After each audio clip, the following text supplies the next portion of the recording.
expressão ou discurso de ódio, é preciso buscar um equilíbrio entre os interesses envolvidos. A liberdade de expressão é um direito fundamental consagrado em sistemas democráticos.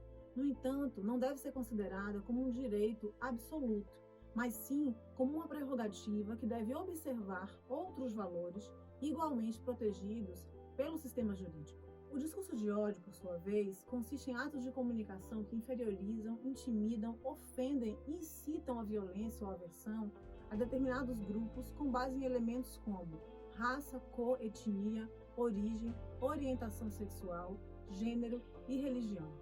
São manifestações normalmente dirigidas a grupos vulnerabilizados, que já se encontram em situação de desvantagem social e, por isso, reforçam desigualdades e legitimam opressões e práticas discriminatórias. Nessa perspectiva, o direito à liberdade de expressão não confere ao indivíduo autorização para praticar crimes de ódio, racismo, intolerância religiosa, LGBTfobia, misoginia e xenofobia.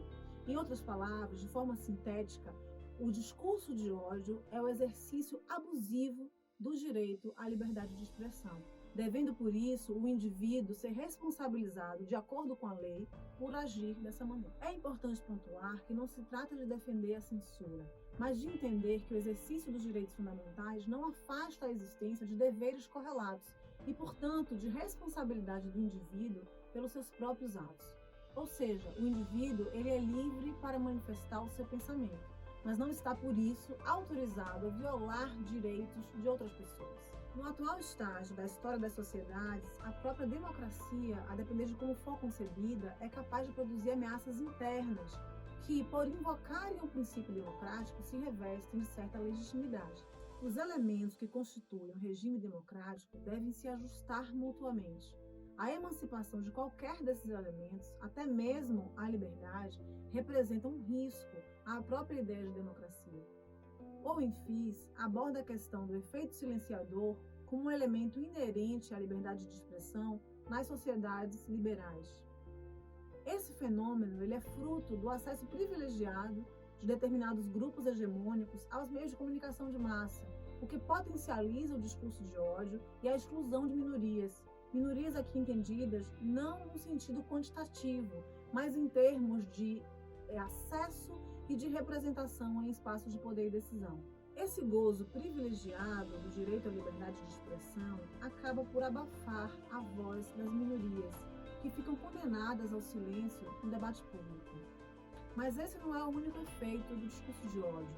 Há ainda um efeito perverso da segregação, que acaba reforçando sentimentos de superioridade e inferioridade, justificadores das maiores barbáries cometidas ao longo da história da humanidade.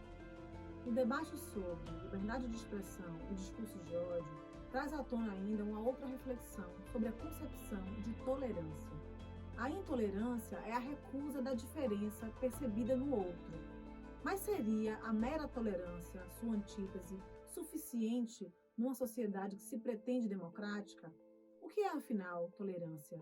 Tolerar significa suportar, aguentar, aceitar ou permitir, pressupondo que aquele que tolera encontra-se numa posição de superioridade em relação ao objeto da tolerância.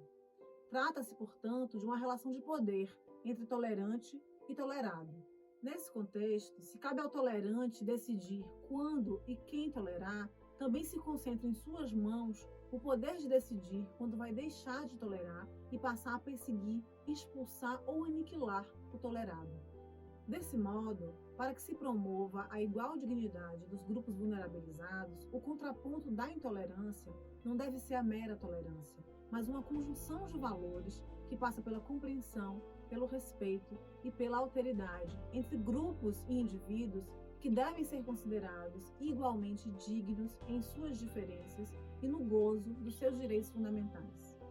Por fim, essa temática nos leva ainda a uma complexa questão que aqui apenas menciono para suscitar reflexão e diz respeito aos limites da própria tolerância.